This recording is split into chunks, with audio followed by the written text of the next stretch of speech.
10ই জুলাইয়ের মধ্যে সমস্ত বন্ধ জুট মিল খুলে যাবে, বললেন অর্জুন সিং। আগামী 10ই জুলাইয়ের মধ্যে সমস্ত বন্ধ জুট মিল খুলে যাবে। রবিবার টিটাগড় টাটাগেটে নিজের মন্ত্রকের কার্যালয়ের উদ্বোধন করে এমনটাই বললেন রাজ্যের শ্রম ও পরিবহন মন্ত্রী অর্জুন সিং। 10 জুলাই সব জুট মিলগুলো খোলার একটা বড় সম্ভাবনা আছে। সে চেষ্টা আমরা করছি। 10 জুলাই আগেই এগ্রিমেন্টগুলো হয়ে যাবে, বৈঠকগুলো চলছে। 10 জুলাই সব খুলে যাবে। জুট শিল্পের দৈন্যদশা নিয়ে শ্রমমন্ত্রী বলেন, মৌলিক সমস্যা হলো এখানে পাট চাষ কমে গেছে। কিষাণ ক্রেডিট আর্থিক সহায়তার মাধ্যমে চাষিদের চাষ করতে হবে, আর জুট কমিশনের মাধ্যমে সেই পাট চাষিদের কাছ থেকে কেনা হলে তারা লাভবান হবেন। কিন্তু এক শ্রেণীর দালাল কম দামে পাট কিনে নেয়, যার ফলে চাষিরা অর্থনৈতিকভাবে দুর্বল হয়ে পড়েছে।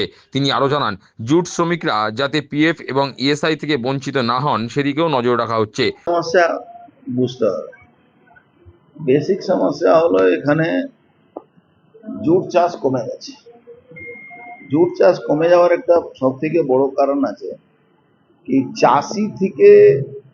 চাষিকে যদি আমরা সরকারি সাহায্য দিই, মানে কিষাণ ক্রেডিট কার্ডের মাধ্যমে যদি তারা ফাইন্যান্স পায় আর তারা চাষ করে, আর যে পাটগুলো আমার জুট কমিশন জেসিআই মাধ্যমে যদি কেনা হয় তাহলে উচিত মূল্য পাবে। মাঝখান দিকে দালাল যতক্ষণ না সরবে জুট মিলে ভবিষ্যৎ ঠিক হবে। তো আমরা এবার ওইটাই চেষ্টা করছি। আমাদের মাননীয় মুখ্যমন্ত্রী এই কিষাণ ক্রেডিট কার্ডের উপরে বিশেষ জোর দিয়েছেন, প্রধানমন্ত্রীও জোর দিয়েছেন। এই কিষাণরা যতক্ষণ এই সুবিধা পাবে না ততক্ষণ ওই কি হয়, মাঝখানে দালালরা কিছু পয়সা ফাইন্যান্স করে, আর তারা 8,000 9,000 টাকার পাটটা ওরা 3,000 4,000 কিনে নেয়। তো আস্তে আস্তে মানুষ গরিব থেকে গরিব হয়ে যাচ্ছে, আর দালালরা বড় থেকে বড় লোক হয়ে যাচ্ছে। বহু চেষ্টা করা হয়েছিল বিগত সরকারের মধ্যে কি এর উপরে একটু নজরদারি দেওয়া হয়, এর উপরে একটু আইন তৈরি করা হয়। এর উপরে আইন তো আছে, আইনকে প্রয়োগ করা হয়, কোনো করা হতো না। আমরা ফ্যাক্টরি ইন্সপেক্টর যে ডিপার্টমেন্ট আছে অ্যাক্টিভেট করে দিয়েছি। সব ফ্যাক্টরিতে যেখানে যেখানে দুর্নীতি হচ্ছে আমরা তার উপরে নজর রেখেছি। আমরা ইএসআই কে স্ট্রং করছি। আমরা পিএফ ডিপার্টমেন্টের সঙ্গে মিটিং করে নিয়েছি যাতে কোনো জায়গায় পিএফ এর পয়সা বাকি না থাকে কোনো শ্রমিকের। এই ধরনের কাজগুলো আমরা করছি। তো রাজ্যের পরিবহন ব্যবস্থা নিয়ে সংশ্লিষ্ট দপ্তরের মন্ত্রী অর্জুন সিং বলেন, 247টি বাস বাতিল হয়ে গেছে। 57টি বাস 15 বছরের বেশি অতিক্রম করে ফেলেছে।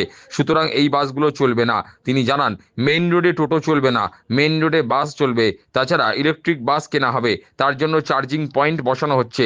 গ্যাস চালিত বাসের জন্য গ্যাস প্ল্যান্ট বসানো হচ্ছে। ইতিমধ্যেই 56টি বাস রাস্তায় নেমেছে। পরিবহন ব্যবস্থাকে চাঙ্গা করতে মন্ত্রী আরো জানান, জলপথে দ্রুত গতিতে যাতে কলকাতায় পৌঁছানো যায় সেই ব্যবস্থা করা হচ্ছে। পাশাপাশি কলকাতা শহরে অত্যাধুনিক ট্রাম চলবে। বিদেশে মিনি মেট্রো যেমন চলে, কলকাতা শহরে তেমনি ট্রাম চলবে। আমি আগেও বলেছি প্রায় 247টা কন্ডেম হয়ে গেছে বাস। 57টা বাস অলরেডি 15 বছর পেরিয়ে গেছে। এই বাসগুলো আর চলবে না। বাসগুলো আনাই তখন এই টোটোগুলোকে মেন রোড থেকে তুলে দেবে। রোডও চলুক, আমার তাতে কোনো আপত্তি নেই। কারা চালাচ্ছে আমরা জানি, সব তৃণমূলের পয়সা দিয়ে তারা চালাতে হতো। আজকে তো পয়সা দেওয়ার তো কোনো ব্যাপার নেই, কিন্তু মেন রোডে টোটো চলবে না, মেন রোডে বাস চলবে।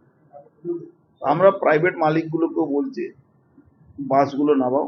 আমরা সরকারি বাসগুলো যতগুলো আমাদের হাতে আছে, আরো বাস কেনা হবে, সব ইলেকট্রিক বাস কেনা হবে। চার্জিং পয়েন্ট বসানো হচ্ছে। আমাদের যে ওই গ্যাস, বেঙ্গল গ্যাস বলে সব জায়গায় আমরা প্লান্ট বসাচ্ছি যাতে গ্যাস পাওয়া যায়। ও গ্যাসের বাসগুলো, গ্যাস দিয়ে পরিচালিত যে বাসগুলো, ইলেকট্রিক বাসগুলো, আজকে প্রায় 56টা বাস চালু হয়েছে। তো আমার মনে হচ্ছে আগামী দিন এই ট্রান্সপোর্ট সমস্যা, শ্রমিক সমস্যা যেটা আমি বুঝি সেটা আমি করতে পারবো।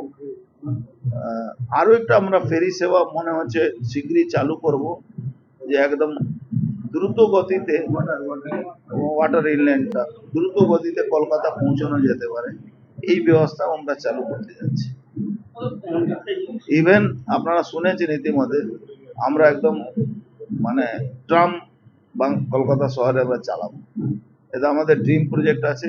আর সে ট্রামটাও অত্যাধুনিক ট্রাম থাকবে, কোনো রকম কোনো পলিউশন হবে না, কোনো রকম নয়েজ হবে না, কোনো রকম। এর অলরেডি আমাদের একটা মিটিং আছে মাননীয় মুখ্যমন্ত্রীর সঙ্গে, ওদের দেখা করাবো যে সার্ভে টিম কোন কোন রাস্তা চালানো যেতে পারে যাতে ট্রাফিক কোনো প্রবলেম না হয়, একটু স্পিডে চলে যাক, যেরকম মিনি মেট্রো বলে বিদেশে সব চলে, মিনি মেট্রো বলে, তো ওরকমই আমরা একটা ব্যবস্থার মধ্যে যাচ্ছি।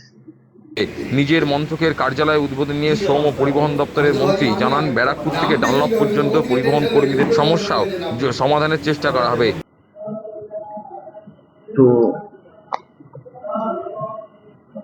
ডানলপ অব্দি যারা ট্রান্সপোর্টে সব কর্মীরা আছেন ব্যারাকপুর আরটিও, এখানে এসডিও অফিসে যান, তাদের সমস্যাগুলো হয়, নানা রকম তাদেরকে হ্যারাস করা হয় কিছু কিছু ব্যক্তি দ্বারা। এই জন্য এখানে একটা এরকম ব্যবস্থা করা হয়েছে যাতে কমপ্লেন গুলো পাওয়া যায়, তাহলে আমাদের লোকেরা ওদের সঙ্গে কথা বলে সর্ট আউট করে। এরকম অনেকগুলো সমস্যা আছে যেটা এই অফিস থেকে, তারপরে আমাদের এখানে অনেকগুলো ট্রেড ইউনিয়ন আছে, সেই ট্রেড ইউনিয়নের সব শ্রমিকরা এখানে, যেহেতু আশেপাশে এইসব মিল সবটাই বন্ধ আছে, এইগুলো সব এখানে ভারতীয় জনতা পার্টি যখন ক্ষমতায় আছে এখানে সব চোরটা সব পালিয়ে গেছে, সব পালিয়ে গেছে। তো এই ভালো এই জায়গাগুলো তো আমরা ইউজ করতে হবে। উক্ত কার্যালয়ের উদ্বোধনী অনুষ্ঠানে হাজির ছিলেন বীজপুরের তরুণ বিধায়ক সুদীপ্ত দাস, টিটাগড় মন্ডল সভাপতি সন্তোষ সিং, চিকিৎসক সেলের চন্দ্রমণি শুক্লা, রাজেন সিং প্রমুখ।